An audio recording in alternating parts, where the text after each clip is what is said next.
উত্তরপাড়ায় দীপশিতার poster banner ছিঁড়ে ফেলার অভিযোগ, পোস্টার মেরে প্রতিবাদ সিপিআইএম এর। উত্তরপাড়া পুরসভার 7, 10 ও 14 নম্বর ওয়ার্ড, রাজেন্দ্র অ্যাভিনিউ, দারিক জঙ্গল রোড, মাকলার 20 ও 23 নম্বর ওয়ার্ডের বিভিন্ন জায়গায় শ্রীরামপুরের বাম প্রার্থী দীপশিতা ধরের সমর্থনে দেওয়া পোস্টার ও ব্যানার ছিঁড়ে ফেলা হয়।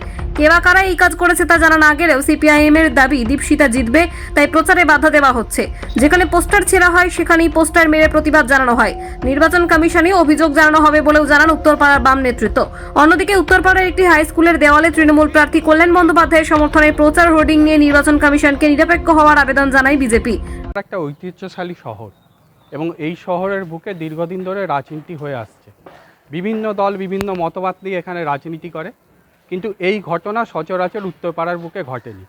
বিগত 2-3 বছর ধরে আমরা লক্ষ্য করছি নির্দিষ্টভাবে কয়েকটি দল এই ঘটনা ঘটাচ্ছে এবং উত্তরপাড়ার রাজনৈতিক সংস্কৃতির পরিপন্থী এই ঘটনা। আমরা নির্দিষ্ট করে কোনো দলের কথা বলতে চাই না, কিন্তু আমরা লক্ষ্য করেছি, আপনারা যদি দেখেন আমাদের যেখানে ফ্লেক্স ছেঁড়া হয়েছে তার আশেপাশে অন্য দলের ফ্লেক্স আছে, সেটা লাগানো গোটা অবস্থাতেই আছে। তাই সুনির্দিষ্টভাবে আমাদের প্রার্থীকে দেখে তার অন্যরা হতাশাগ্রস্ত হচ্ছে, তাদের হতাশার বহিঃপ্রকাশ, তাদের ভয়ের বহিঃপ্রকাশ এই ফ্লেক্স ছেঁড়া।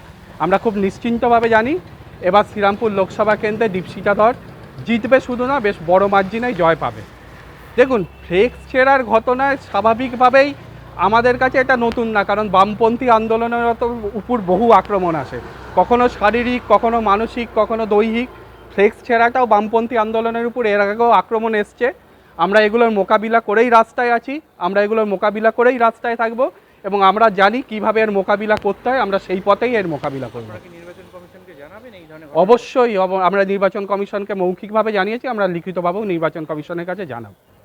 কোন এলাকায় এই ঘটনা ঘটে গতকালের পর আমাদের কাছে উত্তরপাড়ার মূলত 7 নম্বর ওয়ার্ড, 10 নম্বর ওয়ার্ড এবং 14 নম্বর ওয়ার্ড, এই 2-3টে অঞ্চলে এবং মাখলার 22 নম্বর, 20 নম্বর ওয়ার্ড, এই অঞ্চলে ওই ঘটনা ঘটে। আমার নাম তুহিন বসু, আমি সিপিআইএম এর একজন কর্মী। আপনি বলছেন যে সরকারি স্কুলে টিএমসি ঝান্ডা, এটাতে শুনুন কোনো আশ্চর্যজনক না। এই যে সত্তাধারী দল যে পশ্চিমবঙ্গ আছে না, এদের যদি এখতিয়ার এখন যাই না কেন, নাহলে এরা তো যদি থানা পারলে ওখানেও ঝান্ডা আর ব্যানার লাগিয়ে দিবে। কিন্তু আমি শুধু এদেরকে দোষ দিব না, আজকে ইলেকশন কমিশন আমাদের দেশবন্ধু পার্কে পার্টি অফিসের ঝান্ডা খুলে দিল, কারণ ওখানে পাশে স্টেট ব্যাংক।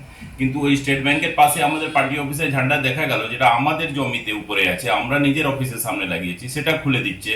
কিন্তু এই স্কুলের সামনে ব্যানার, ঝান্ডা, এগুলো ওনাদের চোখে পড়ছে না। এরপরে আপনাকে বলি, আমাদের কাছে এভিডেন্স আছে, ডকুমেন্ট আছে, একই বুথে একজনের নাম 2 জায়গা 3 জায়গা আছে, কোথাও এসসি হয়ে আছে, কোথাও ওবিসি হয়ে আছে। ইলেকশন কমিশন কাছে বারবার কমপ্লেনও করা হয়েছে স্টেট ইলেকশন কমিশন কাছে, কিন্তু তারপরে ওনারা এটা দেখছেন না। ওনাদেরকে বারবার আমাদের বিরোধী দলের নেতাও বলেছেন, আমাদের রাজ্য সভাপতিও বলেছেন, আপনারা কিন্তু সাবধানে কাজ করবেন। ইলেকশন কমিশন অফ ইন্ডিয়ার নজরে সব জিনিস আছে, একটা কোনো দল হয়ে আপনারা করবেন না। আপনাদের উপর ভরসা করে পুরো যে সাধারণ পাবলিক ইলেকশন কমিশন উপর ভরসা করে ভোট দিতে যায়, তো আপনার নিরপেক্ষভাবে কাজ করুন। আপনাদের কাছে হাত জোড় করে রিকোয়েস্ট আছে আমাদের, যে এই স্কুলের উপর যে ঝান্ডা বা কোনো সরকারি স্কুলের ঝান্ডা একটা দলের থাকবে আর অন্য দলের ঝান্ডাগুলো আপনি ছিঁড়ে দিবেন রাস্তায় যে কোনো জায়গায় দেখলে, এটা কিন্তু ঠিক না। ধন্যবাদ। ঋতুপর্ণা কোলের রিপোর্ট, বেঙ্গল আনলিমিটেড। রয়েছে আরও খবর, আর এই খবরের আপডেট পেতে আপনারা সাবস্ক্রাইব করুন এই চ্যানেলটিকে।